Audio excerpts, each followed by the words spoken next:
Pastor John, was C.S. Lewis a Christian hedonist?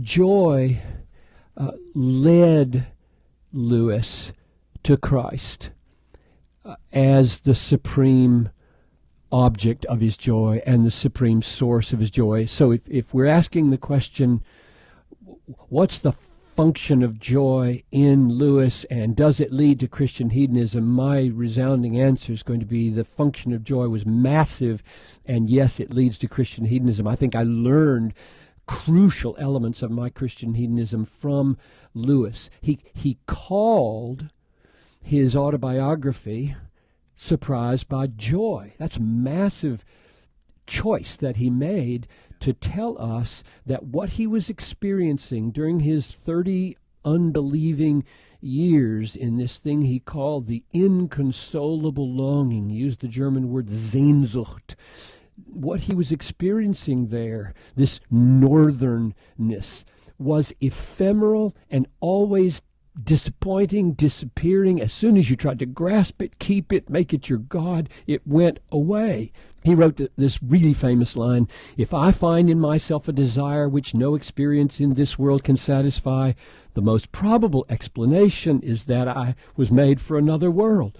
Well, that's a description of the discovery it took him 30 years to get to, because he was constantly having these desires, and he called them joy. He called these stabbings, these breaking ins of something he knew not what, and the longing was the joy, and it was so intense, he wanted it so bad, and yet it went away. And so he finally says in his story of his conversion, inexorably, this is a quote, "Inexorably, joy proclaimed, 'You want. I myself am your want of something other, outside, not you nor any state of you.'" In other words, that's what he finally came to, is that my desire is pointing beyond my desire.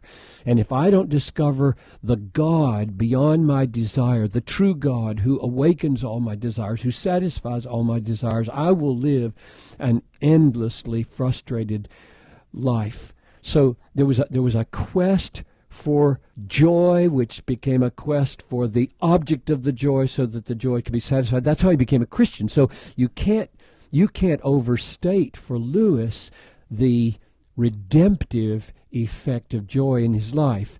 And that, and the next stage for me in my own discovery was to realize that it didn't just bring him to Christ. Joy remained, in Lewis's way of thinking, as a virtue behind all our good deeds.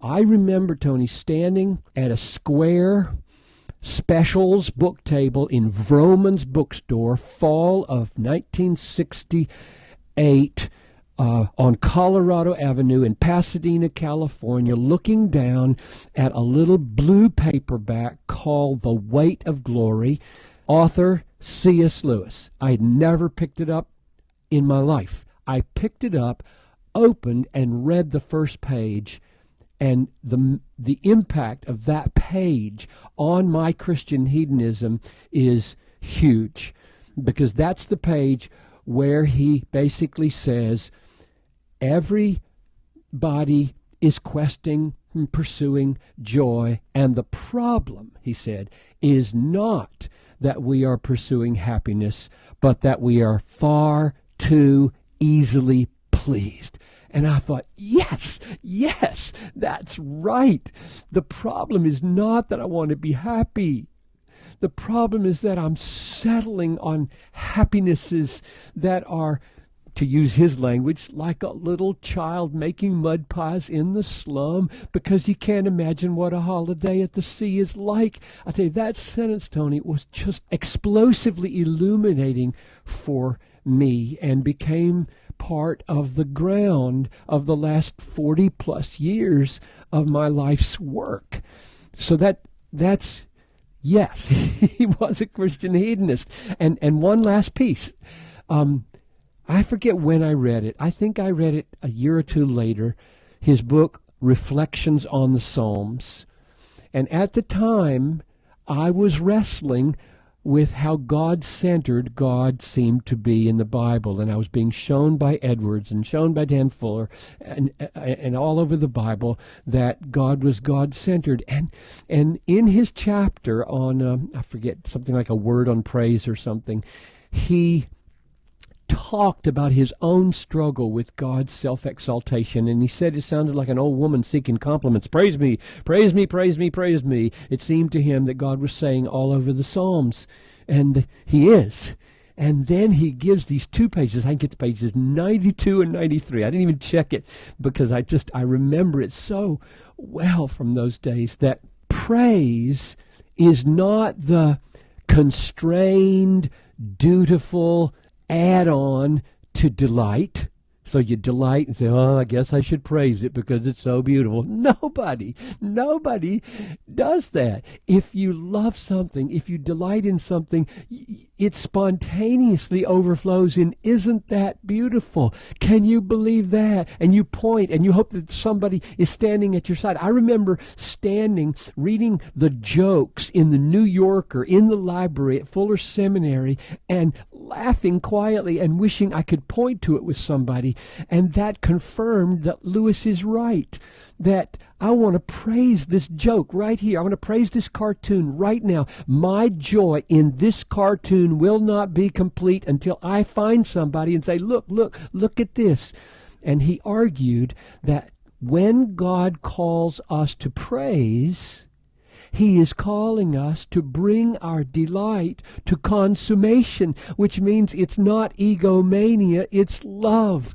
And that was the capstone for me. It was just the capstone to believe that God's requirement that I praise him was an act for me. It was for me.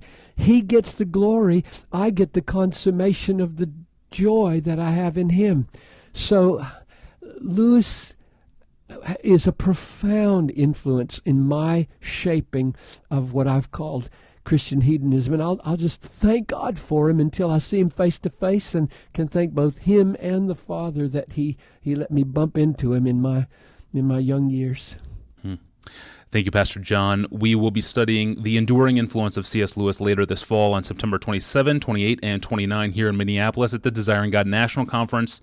The conference is titled The Romantic Rationalist, God, Life, and Imagination in the Work of C.S. Lewis. More details and registration will be available soon at desiringgod.org on the blog and under the Events tab. I'm your host, Tony Reinke. Thanks for listening.